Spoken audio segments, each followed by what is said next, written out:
Quant au Burkina Faso, le capitaine Ibrahim Traoré a prêté hier vendredi 21 octobre 2022 serment devant le Conseil constitutionnel en sa qualité de président dans son premier discours officiel.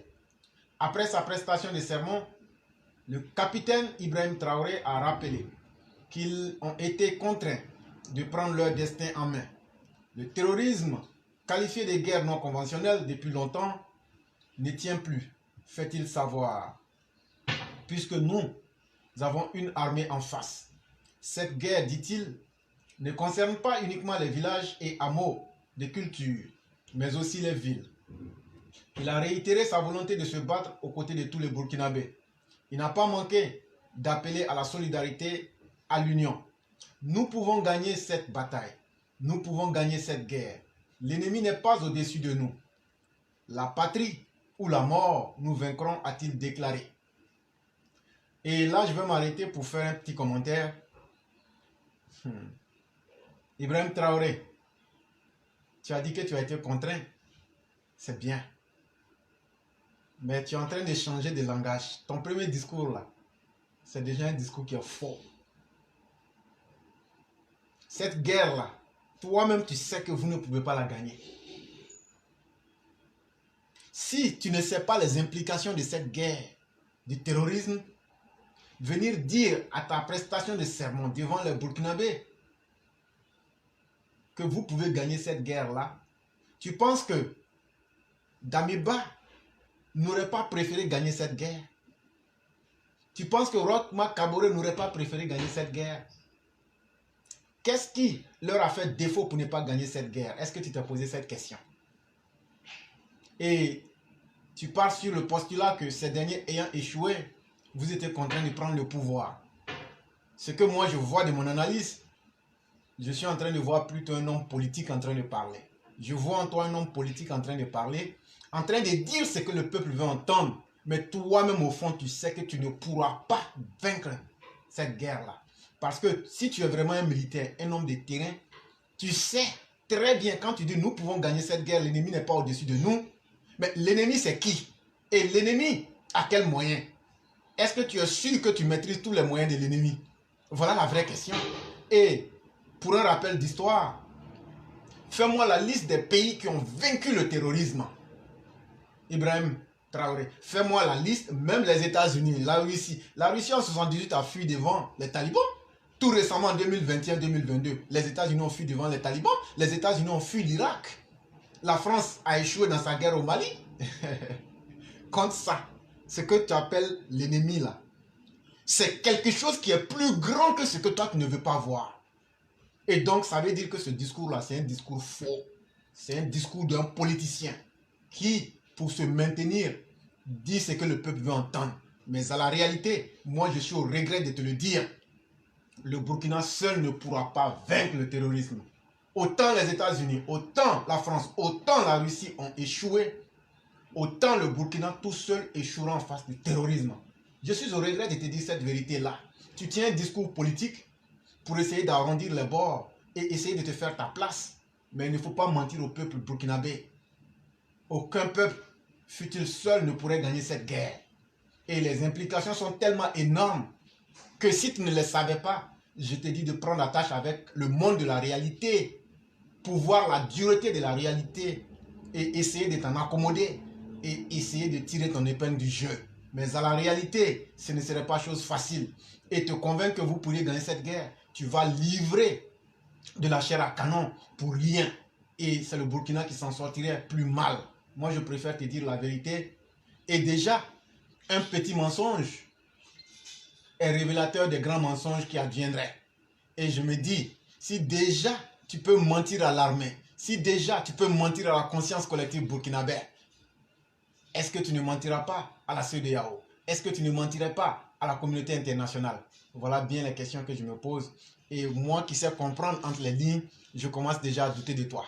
Quand on remonte dans l'histoire, on n'a jamais vu un seul pays où on a pu combattre le terrorisme et l'endiguer totalement.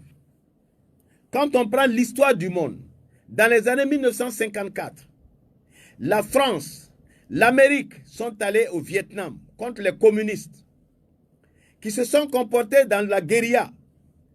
Ils ont tout fait, ils ont perdu. En 1954, la France a été vaincue à Dien Bien Phu. Ils étaient obligés de se retirer. L'Amérique est partie, elle était obligée de se retirer. Le terrorisme ne se combat pas comme vous croyez. Nous venons,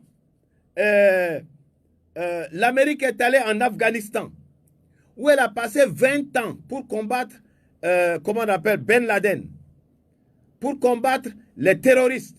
Ils ont passé 20 ans. Dans un premier temps, les gars étaient dans les trous, dans les grottes, et ils envoyaient des bombes sur eux. Ils ont fini par comprendre, ils sont sortis de là. Ils sont allés se mettre dans un no man's land, un territoire qui est entre le Pakistan et l'Afghanistan. Un no man's land, un territoire qui n'appartient ni au Pakistan ni à l'Afghanistan. Et ils sont là-bas, ils sortent, ils vont faire des coups contre l'armée américaine et puis ils reviennent. Ils sont là avec la population. Et personne ne les dénonce. Les États-Unis ont été obligés de plier bagage.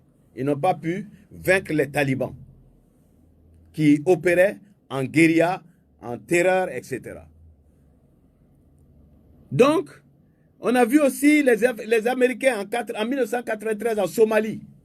On a vu même à la télé où on coupait des têtes de soldats américains pour s'amuser avec.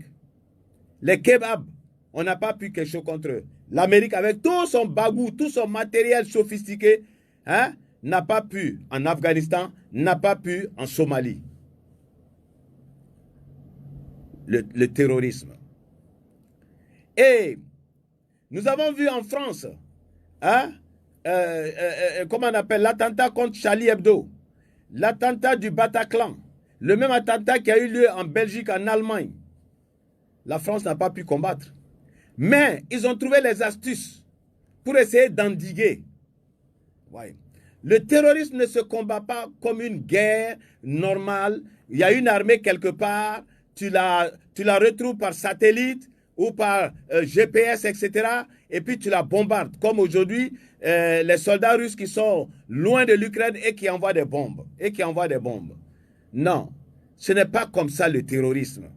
Donc ceux qui disent que oui, les Français n'ont pas voulu, ils ont du matériel, comment avec tout le matériel qu'ils ont, ils n'ont pas pu arrêter cette guerre, c'est que. Je dis non. Le terrorisme n'est pas comme ça. Le terrorisme là, ce sont des gens que vous côtoyez, qui passent à côté de vous. Ce sont des gens qui sont dans le village. Ils sortent, ils font le coup, ils tournent, ils viennent dans le village, ils s'installent et il n'y a pas quelqu'un pour les dénoncer. Que ce soit au Mali, que ce soit au Burkina, que ce soit au Niger, sauf, je dirais, au Nigeria ou en Sardine, je ne sais pas où il se trouve, voilà. Mais d'une manière générale, c'est ça le terrorisme. Et le terrorisme, il faut faire attention à une chose que les jeunes ne comprennent pas. Qu'est-ce que c'est que le terrorisme? C'est le fait de semer la terreur, d'effrayer les gens, de mettre les gens mal à l'aise. Et quand le terroriste arrive à vous mettre mal à l'aise, quand ils voient ça dans les médias, ils sont contents, ils chantent, ils dansent, parce qu'ils ont pu vous déranger, ils ont pu vous faire peur. Donc quand vous filmez toutes ces choses dans les réseaux sociaux, vous envoyez, et voilà, ils savent qu'ils ont réussi leur travail. Quand vous sortez pour brûler des pneus, etc., machin, ils savent qu'ils ont réussi leur travail. Puisque leur travail, là, c'est comment terroriser la population. Pour que d'autres fuient dans leur territoire où ils sont. Pour que ceux qui sont dans les grandes villes, puisqu'ils ne peuvent pas venir attaquer tout de suite, pour que ceux qui sont dans les grandes villes soient paniqués. Donc, quand vous faites des choses comme ça, là, vous leur donnez la joie.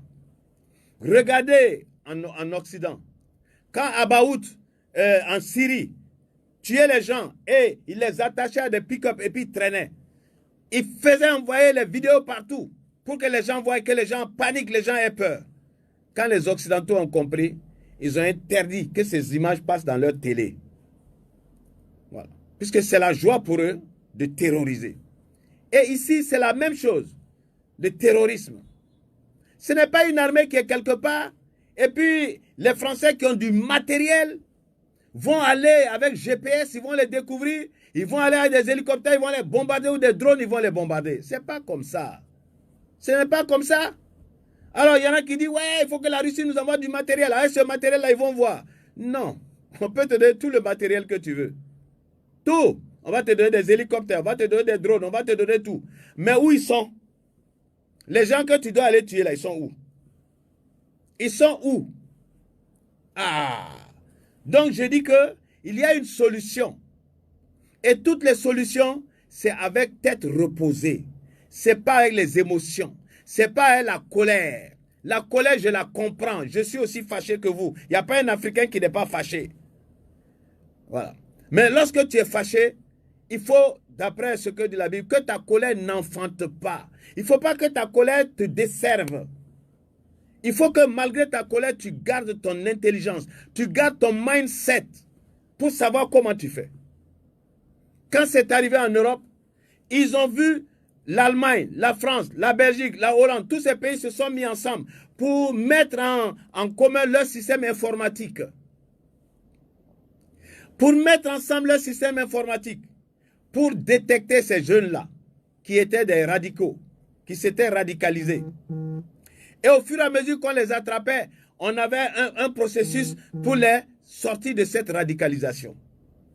Même si ça n'a pas cessé totalement, parce qu'on ne peut jamais dire que ça a cessé totalement, mais ils ont pu, en quelque sorte, maîtriser. Dans notre cas, qu'est-ce qu'il faut faire? Vous pensez que c'est les armes. Il faut des armes, il faut des armes. D'accord, il faut des armes. Il faut des armes. Mais les armes là, tu les prends pour aller contre qui? Ils sont où? L'armée les cherche. Est-ce qu'elle les trouve? Voilà des gens qui ont des renseignements et vous êtes en train de partir quelque part, vous êtes une colonne, brusquement ils sortent, ils vous canardent et puis ils disparaissent. Ils reviennent s'asseoir dans les mêmes villages. Parce qu'ils ne sont pas dans le désert. S'ils étaient dans le désert, oh, il y a longtemps qu'on les a retrouvés. Vous avez des satellites, vous avez l'ISS qui est à 380 000 km de la Terre et qui voit tout. Il n'y a pas quelque chose qui peut se cacher sur cette Terre. Ils voient. C'est pourquoi une guerre aujourd'hui, c'est mauvais, parce que tout le monde voit chacun.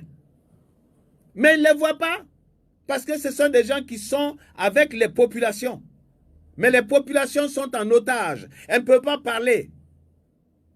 Normalement, c'est une guerre de renseignement. C'est une guerre qu'on ne pourra remporter que par le renseignement.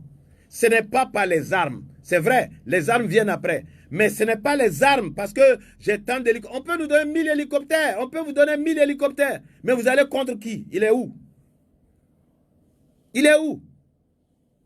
Est-ce que vous croyez que les militaires français là vont venir avec tout leur matériel, avec leurs soldats, tous les jours, on tue. Ils ont plus de 57 militaires français tués au Mali. Ils prennent pour aller enterrer. Et ils ont la joie de s'asseoir pour qu'on vienne les tuer. Mais quand même, soyons sérieux.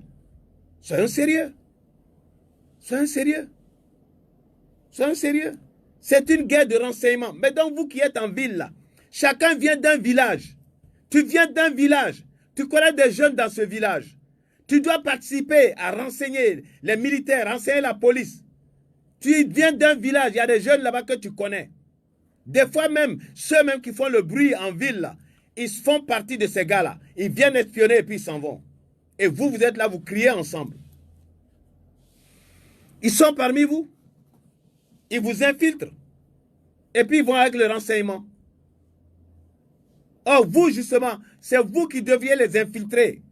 Quand j'ai parlé du Vietnam à l'époque, mais c'est les renseignements, les femmes, etc. Puisque tout le monde aime femmes. À cause des femmes, ils avaient toutes les informations. Aujourd'hui, vous avez des villages. Vous venez d'un village. Chacun connaît des jeunes qu'il a laissés au village. Chacun peut apporter un peu de renseignement. Vous voyez que les terroristes, là, quand ils font leur coup, quand on les tue, là, ils ramassent les cadavres pour partir. Pourquoi ils ne laissent pas les cadavres? Ils sont intelligents. Ils savent que si vous récupérez les cadavres, vous allez faire des investigations et vous allez les retrouver. Et vous, vous êtes là. Oh, on sort, on brûle ici, on saute ici. C'est le président qui a fait, c'est qui a fait, c'est quoi qui a fait. Mais nous ne sommes pas ennemis les uns des autres. Nous avons le même problème. Notre ennemi, c'est lui. Il est là-bas. Et nous devons faire en sorte qu'on puisse. Et les jeunes même, vous empêchez les gouvernements de travailler. Parce que vous mettez tous les secrets dehors. Que réseaux sociaux. Tout ce que vous savez, oh, c'est faux, c'est quoi, oh, vous mettez dehors. Vous croyez que ceux-là qui sont des terroristes là, ils n'ont pas de smartphone. Ils n'ont pas de smartphone. Vous en avez parmi vous qui leur envoient les informations. Vous en avez parmi vous qui envoient les informations. Quand même, ce n'est pas difficile à comprendre. Comment ils peuvent être au courant de tout? Il y a une colonne qui se déplace ici, dans le nord du Mali ou bien dans le nord du Burkina, et puis ils sortent. Alors,